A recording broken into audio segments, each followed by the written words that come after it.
Hey viewers, welcome back to my channel. আজকে গণেশ চতুর্থীর দিন। আমি 6 তারিখ মানে 6 সেপ্টেম্বর 2024 মিয়া আমরেতে গেছিলাম গণেশ চতুর্থী উপলক্ষে গণেশের একটা কেক কিনতে। কি কেক কিনলাম সেটা আপনি এই ভিডিওতেই দেখতে পাবেন। তারপরে আমরা সেলিব্রেট করলাম 7 সেপ্টেম্বর 2024। এটা হচ্ছে একটা ছোট্ট গণেশের মূর্তি।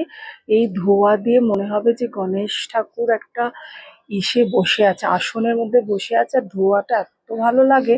এই কেকটা আমি কিনেছি। এটা ফুল ভেজ কেক, কোনো এটা ননভেজ আইটেম নেই। আর এরকম করে সুন্দরভাবে আমাদের একটা কাঠের গণেশ আছে। আমরা গত 5-6 বছর ধরে গণেশ পুজো বাড়িতে করছি আমাদের সেই কাঠের গণেশের। কেকের সাথে সাথে কিছু মোদকও আমি কিনেছিলাম। মিষ্টিটা অনেক শেপেরই পাওয়া যায় মিষ্টি, বাট মোদকই ফেভারিট।